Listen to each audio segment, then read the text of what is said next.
Bonsoir. Donc on continue sur la macro. Donc je reprends au dernier point. Donc là, juste le petit tableau. La macro de duplication a été créée pour dupliquer 8 fois. J'ai créé jusqu'à 12 feuilles, bon, en pensant mettre 12 mois. Donc il n'y a que la feuille 1 qui a un tableau. Donc je vais prendre la macro, je vais simplement lancer la dupli des mouvements bancaires, donc duplication 8 fois, exécuter.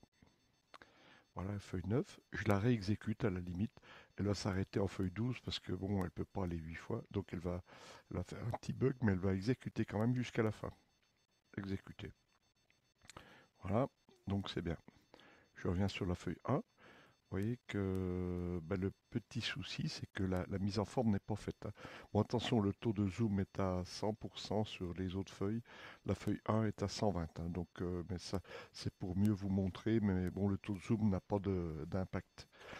Ce qu'on va faire, c'est, vous voyez, la feuille 2, bon, on va pas toucher aux lignes, les hauteurs de ligne on touche pas, mais par contre, le fait de copier le tableau n'a pas enrichi les largeurs colonnes. Vous voyez, par exemple, colonne B, donc paiement facture A, etc. Donc on a un souci de largeur de colonne, donc il faut appliquer le format colonne, surtout jusqu'à la feuille 12, qui ont toutes les feuilles dupliquées. Donc on reprend. Alors ce qu'il faudra, on va créer la macro de mise en forme au niveau des largeurs colonnes, mais il faut qu'on prenne. Donc là, prenez une feuille de papier quand c'est comme ça. On va prendre, enfin pomper entre guillemets, les largeurs colonnes, hein. Donc on prend la colonne A, on prend l'information. Ou alors on va arrondir même carrément. Alors en largeur colonne A, elle est à 15. Alors on met A 15, on note. Après, bon, la colonne B, on sort d'ici la colonne B, clic droit, largeur colonne, elle fait 34. Donc on note B34, on s'en rappelle pour la mise en forme des autres feuilles. Et puis bon, je pense que les trois colonnes ont eu les C, D, E. Je pense que là, s'il nous sort un chiffre, donc ça sera les trois pareils, parce que sinon il donnerait rien, donc 12. On valide quand même par OK. Donc les CDE, on marque colonne CDE, largeur 12. Ben, voilà, donc tout simplement maintenant, on va créer une macro qui fasse le job. Donc là, on va pas trop s'occuper des raccourcis. On va partir sur la petite, là, sur la première non, enfin la petite entre guillemets, non mise en forme. Donc, on va partir en enregistrement de macro, puis on va la nommer ajuste colonne. Ajuste, tout attaché, j'abrège à colonne, ajuste colonne avec un S. Donc, comme d'habitude, on lance, voilà, là maintenant, on est en enregistrement et on fait tout simplement le travail de mise en forme. Donc après, on va la travailler en VBA pour qu'elle aille jusqu'au bout. Donc la colonne A, clic droit, on est en enregistrement, on est bien d'accord, puisque en haut de la page, là, c'est marqué arrêter l'enregistrement. On est en train d'enregistrer. Largeur colonne, donc on a marqué l'information au lieu de 10,71, donc là, on tape carrément 15, le chiffre qu'on a affecté, entrée. On sélectionne la colonne opération, clic droit, largeur colonne, il était noté 34, on tape 34, entrée. Et puis maintenant, on sélectionne les trois CDE, clic droit, largeur colonne, on avait dit 12, donc on tape 12, entrée. Donc on peut même arrêter notre petite macro là. Voilà, elle fonctionne. Bon, elle fonctionne une fois. On va tout de suite l'éditer en basique. On prend ajuste colonne, vous voyez, il y a l'ancienne là qui duplique.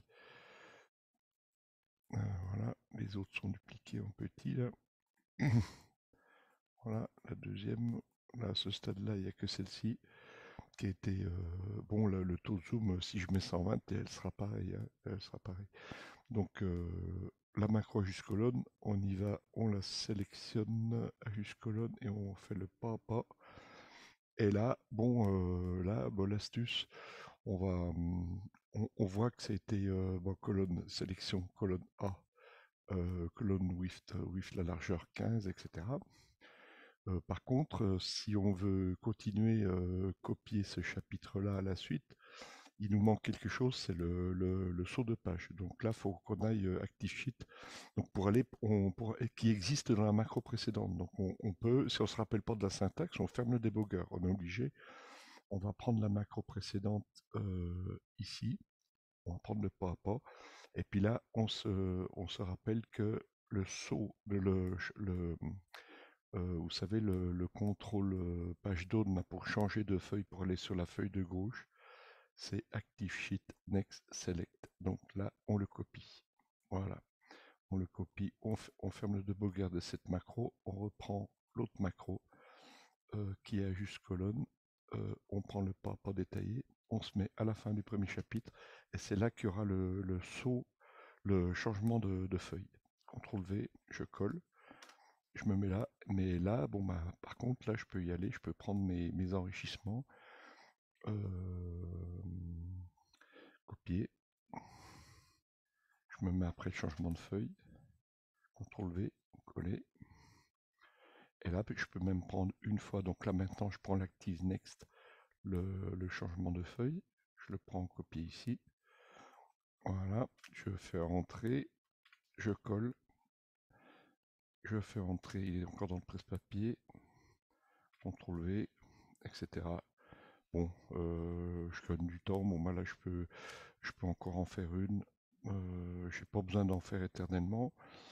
Après je peux par contre ici je vais supprimer la dernière ligne pour pas avoir de soucis de saut. Puis là je l'enregistre, voilà. Je ferme, bon, j'arrête le debugger. Je reprends la macro pour voir ajuste colonne, voir ce que ça donne, pas détaillé, voilà. Donc je vais même pas compter, là je ferme le debugger à nouveau. Et puis par contre là, la feuille 2, vous voyez, feuille 1, un peu zoomé là, feuille 2, elle est enrichie. Je pars sur la feuille 3, puis bon bah elle va mettre en forme, puis elle va continuer. Donc là je prends les macros, ça sera ajuste colonne, donc c'est celle-ci, je l'exécute. Elle est allée jusqu'à la feuille 6. Sans problème, voilà. Donc effectivement, elle se reste en sélection sur les 3 dernières colonnes. La feuille 6 est faite, la feuille 7 n'est pas faite. Je repars, donc puisqu'on est parti de la feuille 2, elle a du 1, 2, 3, 4, elle a dupliqué 4 fois, je pense. Donc de 6, ça va aller à 10, puis il restera 2 feuilles après. Donc on la lance 2 fois, je pense, ça va aller ajuste colonne, exécuter. Voilà. Et maintenant, réexécuter macro, ajuste colonne. Donc, et là, en feuille 12, elle s'est arrêtée. Et puis voilà. Donc, nos feuilles sont toutes enrichies au niveau des largeurs colonnes. Si je prends n'importe quelle feuille, là, par exemple, la colonne opération, vous vous rappelez, je crois que ça faisait 34. Largeur colonne, 34. Ça a fonctionné. Donc, la suivante, la suivante, on va continuer d'enrichir. Bonne soirée.